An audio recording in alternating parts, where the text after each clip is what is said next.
Bismillahirrahmanirrahim. Assalamualaikum warahmatullahi wabarakatuh. Alhamdulillahirabbil alamin. Wassalatu wassalamu ala asrafil anbiya'i wal mursalin wa ala alihi wa ashabihi ajma'in. Asyhadu an la ilaha illallah wahdahu la syarikalah. Asyhadu anna Muhammadan abduhu wa rasuluh. Hadirin kaum muslimin rahimakumullah.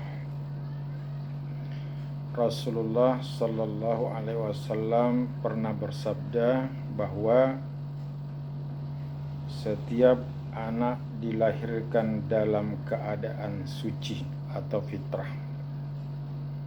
Maka kedua orang tuanya lah yang menjadikannya Majusi, menjadikannya Nasrani, menjadikannya Yahudi.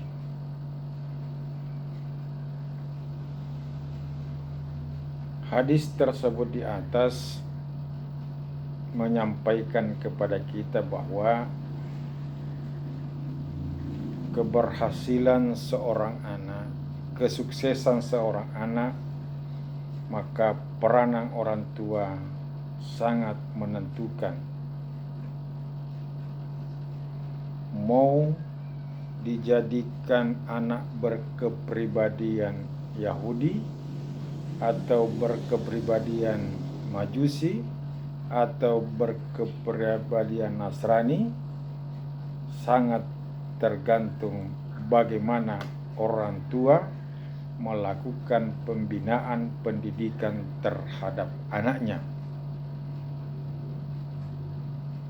Maka ketika anak mau diharapkan menjadi generasi muda yang Qur'ani, generasi muda yang Islami, maka tentu orang tua punya peranan yang sangat besar terhadap pencapaian hal tersebut. Oleh karena itu, kaum muslimin rahimakumullah, dalam membimbing anak, di dalam mendidik anak agar memiliki kepribadian Qur'ani, memiliki kepribadian Islam, maka pertama yang harus dilakukan adalah menjadikan diri kita sebagai orang tua sebagai contoh, sebagai figur dan teladan, sebagai standar nilai kebajikan bagi kelangsungan hidup anak-anak kita. Sebagaimana Allah Subhanahu wa taala berfirman di dalam Al-Qur'an, ya ayyuhalladzina amanu qu anfusakum wa ahlikum nara. Hai orang-orang yang beriman, perhatikanlah, jagalah dirimu dan keluargamu dari api neraka. Ayat ini menegaskan kepada kita bahwa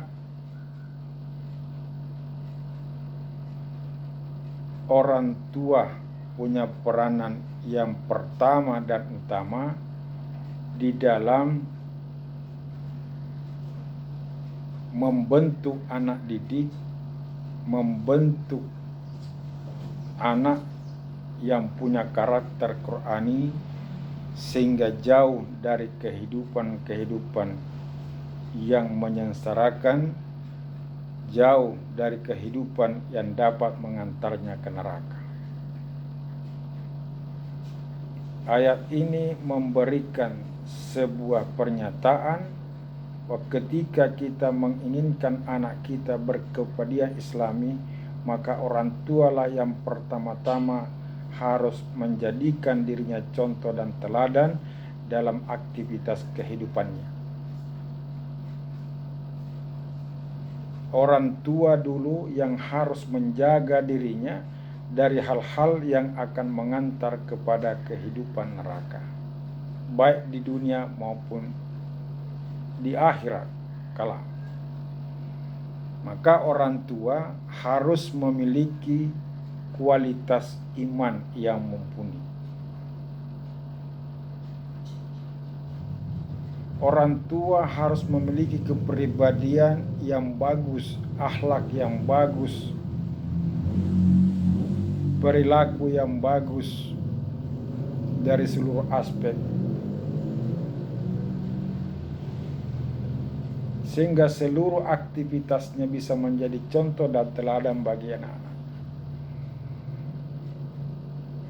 Bagaimana sikap orang tua terhadap Allah, bagaimana sikap orang tua terhadap Al-Quran, bagaimana sikap orang tua terhadap Rasulullah Muhammad SAW, bagaimana orang tua menerjemahkan nilai-nilai Al-Quran di dalam kehidupan kesehariannya, bagaimana menerjemahkan perilaku Rasulullah SAW dalam kehidupan pribadinya maupun dalam kehidupan sosialnya.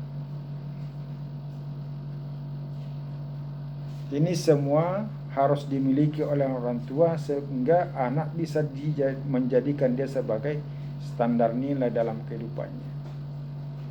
Karena anak akan menduplikasi apa yang ada pada orang tua. Sebab bagaimana mungkin kita mau memberi sesuatu kepada anak kita yang bernilai kalau kita sendiri tidak memiliki sebuah nilai dalam kehidupan. Oleh karena itu di dalam ayat tersebut di atas, pertama dikatakan ku anfusakum, jagalah dirimu. Ini bisa bermakna orang tua yang melahirkan kita, bisa bermakna orang tua yang mendidik kita, bisa bermakna kepala pemerintahan yang merupakan orang tua bagi rakyatnya, yang harus lebih dahulu memberi contoh, memberi keteladanan kepada rakyatnya, kepada anak didiknya, kepada anak asuhnya, sehingga kalau itu sudah dimiliki, insya Allah peluang kita, harapan kita besar untuk bisa melahirkan anak-anak yang ideal, melahirkan generasi-generasi yang baik. Misalnya saja dalam mencari nafkah sebagai sumber mata pencaharian, orang tua harus memperhatikan tentang kehalalan harta benda yang kita peroleh. Kita coba perkecil skopnya. Salah satu aspek yang harus diperhatikan orang tua, yang harus dimiliki dalam rangka mendidik, melahirkan anak-anak yang soleh. Pertama, sumber mata pencaharian. Sumber mata pencaharian kita sebagai orang tua harus benar-benar cara memperolehnya, cara mendapatkannya sesuai proseduralnya, sesuai syariat, harus halal. Artinya sumber mata pencaharian kita dari sisi pandang agama dibenarkan. Sebab dalam Al-Quran diperintahkan kepada kita untuk memperoleh makanan yang halal, halalan thayyibah. Dalam Al-Quran dikatakan, ya ayuhan nas kulu mimma, ya ayuhan nasu kulu mimma fil ardi halalan thayyibah.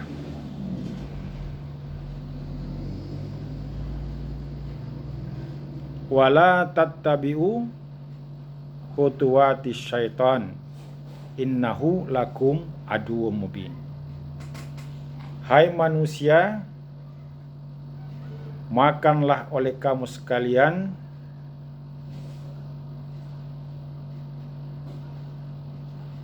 rezeki yang ada di bumi,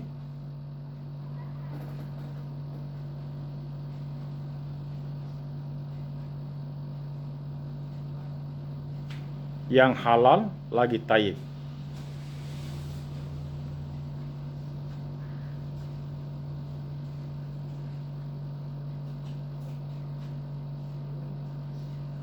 Wala tattabi khutuwati syaitan, dan janganlah engkau mengikuti langkah-langkah setan, karena sesungguhnya setan itu adalah musuhmu yang nyata.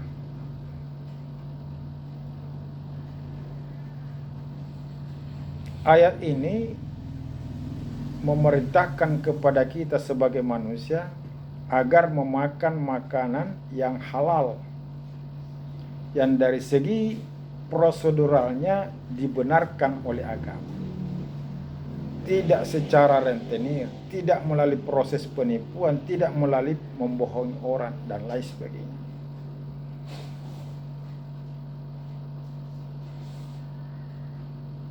Ini penting sebab sumber pendapatan kita sebagai orang tua akan dikonsumsi oleh seorang anak.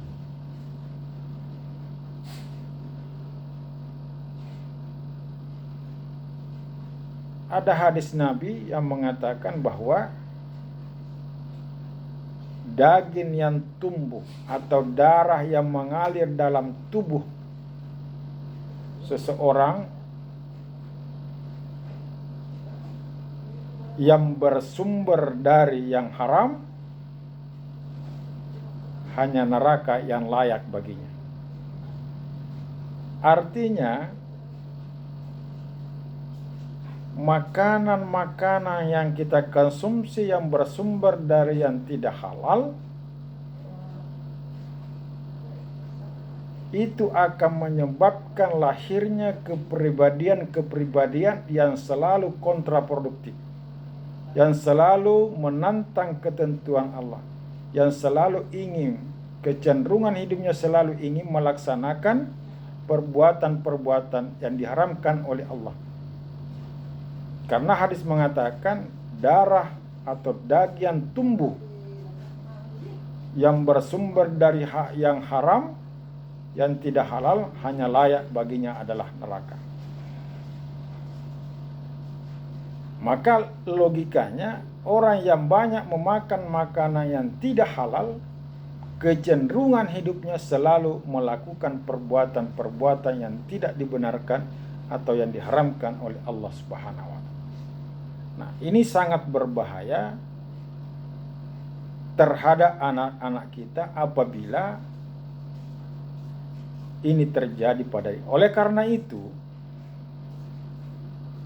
dalam rangka melahirkan generasi-generasi yang bagus, generasi yang baik, salah satu yang perlu diperhatikan adalah sumber pendapatan orang tua. Di samping itu yang perlu juga diperhatikan adalah thayyibnya. Artinya makanan-makanan yang akan disuguhkan kepada anak-anak kita haruslah makanan-makanan yang bergizi dan sehat. Jadi mengapa ini perlu diperhatikan? Karena makanan yang kita makan ini saripatinya akan menjadi nutfah di dalam kehidupan kita, sebagai embrio dan cikal bakal akan menjadi manusia. Maka ketika itu nutfah itu, saripati makanan itu bersumber dari hal-hal yang diharam, bisa kita bayangkan dia akan menjadi embrio cikal bakal yang akan menjadi manusia yang bersumber dari yang haram. Maka orang tua dalam rangka melahirkan anak-anak yang soleh, anak yang soleh, pertama yang harus dijaga dalam dirinya adalah sumber pendapatan di dalam kehidupan rumah tangganya. Nah, insya Allah kalau iman kita sudah berkualitas terjaga dengan baik, kemudian akhlak kita akhlakul karimah, tindakan-tindakan dalam kehidupan kita baik pribadi secara sosial bisa dipertanggungjawabkan. Kemudian sumber pendapatan kita adalah yang dihalalkan oleh Allah Subhanahu wa taala, maka insya Allah sebagai orang tua sudah siap untuk melakukan proses pendidikan terhadap anaknya. Nah, setelah ini kita miliki insya Allah, maka kita sudah punya nilai untuk dapat diberikan, ditransfer kepada anak-anak yang telah kita lahirkan. Karena jangan sampai kita hanya melahirkan anak tapi tidak bertanggung jawab terhadap kelangsungan hidup anak. Karena makhluk-makhluk lain, misalnya hewan, juga itu melahirkan, tetapi dia kerjanya hanya melahirkan. Proses yang dilakukan orang tua kepada anaknya pada binatang itu hanya proses alami, hanya bersumber dari naluri dan insting. Nah, kalau manusia hanya berdasarkan nalurinya, tidak melalui proses nilai-nilai yang tertanam di dalam dirinya yang bersumber dari Al-Quran dan bersumber dari agama Rasulullah Sallallahu Alaihi Wasallam, maka apa bedanya kita dengan mereka? Oleh karena itu, kita sebagai orang tua harus siap memproteksi diri kita dengan berbagai macam kebajikan yang bersumber dari agama. Nah, di dalam melakukan proses pendidikan anak agar terjadi penyelamatan dalam kehidupan masa depannya, agar kita mampu melahirkan generasi-generasi yang bagus, maka pertama yang harus kita didik, dikasih contoh adalah persoalan keimanan.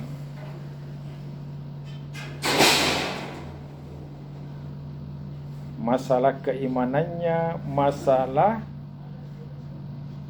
tauhidnya, supaya dalam kehidupannya tidak mendiskreditkan Allah Subhanahu. Orang tua harus banyak menanamkan nilai-nilai ketauhidan kepada anaknya yang bersumber dari Al-Quran dan Sunnah Rasulullah Sallallahu Alaihi Wasallam. Yang kedua yang perlu dikembangkan pada anak kita dan ditanamkan adalah masalah kecintaan kepada ilmu pengetahuan, kecintaan kepada ilmu, agar kita dalam kehidupannya, dalam kelangsungan hidupnya, dia tidak memiliki kesulitan. Karena iman itu hanya akan mampu mengarahkan anak menjadi baik, menjadi jujur. Tetapi iman tidak akan mengantar kita menjadi hidup efektif. Ilmu inilah yang akan menjadikan anak kita efektif di dalam menjalani kehidupannya, efektif dan efisien. Jadi yang kedua, setelah tertanam ketauhidannya, tanamkan ilmu di dalam dirinya.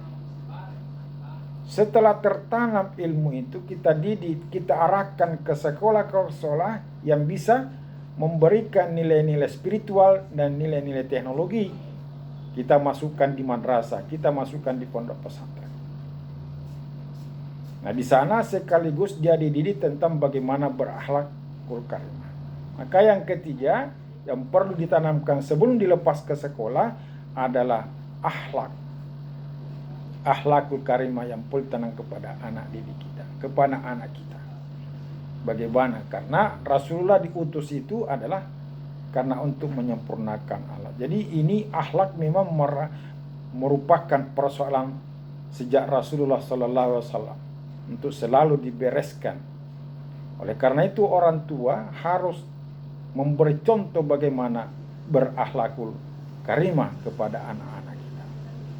Kemudian setelah itu adalah ibadah.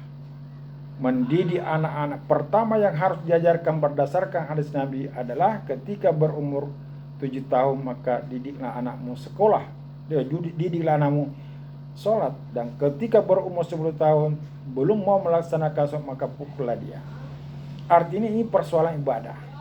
Maka didiklah bagaimana anak disiplin beribadah, karena ibadah ini merupakan media membentuk kepribadian seorang anak, mendekatkan diri kepada Allah, mendekatkan diri kepada masyarakat, menjadikan dia menjauhkan dirinya dari perbuatan mungkar, perbuatan maksiat. Kemudian dididik anak, diberi contoh bagaimana bermuamalah, bersosialisasi, agar anak kita tahu bagaimana bergaul, apa yang harus kita lakukan. Karena hidup kita dalam kehidupan dunia ini sangat ditentukan kehadiran manusia-manusia lain. Kebutuhan kita tidak akan bisa terpenuhi secara fisik tanpa adanya orang lain. Maka perlu diberi pendidikan anak kita nilai-nilai sosial, hablum minan nas, kepada anak-anak kita, agar dia bisa bersosialisasi, tahu bagaimana memperlakukan orang, apa yang harus dihindari dalam kehidupan sosial, dalam kehidupan bermasyarakat. Saya kira inilah yang dapat kami sampaikan, mudah-mudahan ada manfaatnya. Wabillahi taufiq wal hidayah. Wassalamualaikum warahmatullahi wabarakatuh.